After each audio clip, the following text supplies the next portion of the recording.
Bu il dövlət büdcəsində 5 milyard 170 milyon manat artıq pul qalıb. Məşhur bir iqtisadçının bu barədə fikrini oxudum. O deyirdi ki, dövlət büdcəsi pul yığmaq deyil, pul xərcləmək yeridir. Mən bu fikirlə qismən razıyam. Çünki büdcədə pulun artıq gəlməsi həqiqətdən normal ölkələrdə müsbət bir haldır. Amma bir şərtlə, xalqın ibtidai ehtiyacları təmin edilmiş olsun.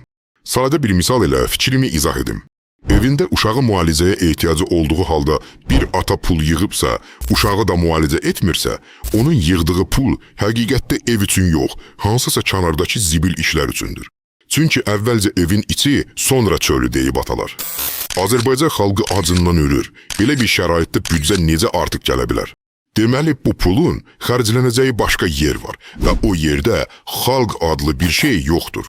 Azərbaycan xalqı acından ölürsə, bu pahalı maşınlar kimimdir şərhlərini yazacaq olan kəsik burunun mühafizlərinə və ümumiyyətlə bu fikri təbliğ edən jurnalistlərə demək istəyirəm.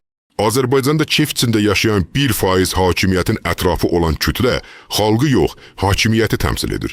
Yəni onlar elə bizim hədəf aldığımız bu hakimiyyətin özüdür ki, keyf çəkirlər və bizlər acından ölürük. Əslində siz onların keyf içində sürdükləri həyatı göstərməklə xalqın yox, hakimiyyətin keyf içində yaşadığını sübut eləmiş olursunuz ki, elə biz də bunu deyirik.